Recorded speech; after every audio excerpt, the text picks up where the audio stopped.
پیارے بچوں، آؤ دیکھیں فاختہ اور چیونٹی کی نئی کہانی۔ تالاب کے کنارے ایک درخت پر فاختہ کا گھونسلہ تھا اور اسی درخت کی جڑ میں ایک چیونٹی رہتی تھی۔ چیونٹی اور فاختہ کی آپس میں بڑی گہری دوستی تھی۔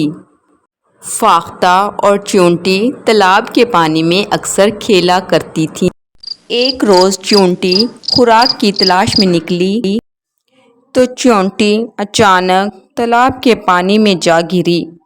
وہ اپنی جان بچانے کے لیے پانی میں ہاتھ پاؤں مارنے لگی۔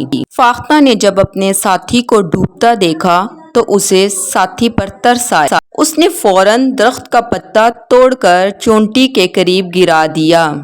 چیونٹی پتے کو دیکھ کر خوش ہوئی اور اس پر سوار ہو گئی۔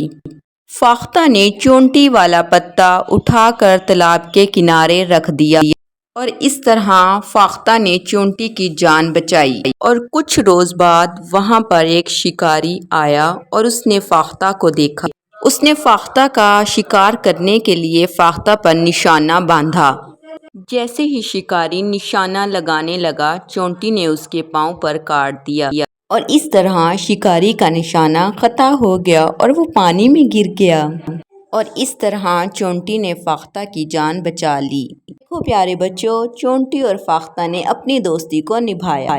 تو پیارے بچوں، اس طرح کی سٹوریاں دیکھنے کے لیے جنگل جادو کڈز کارٹون کو سبسکرائب کریں۔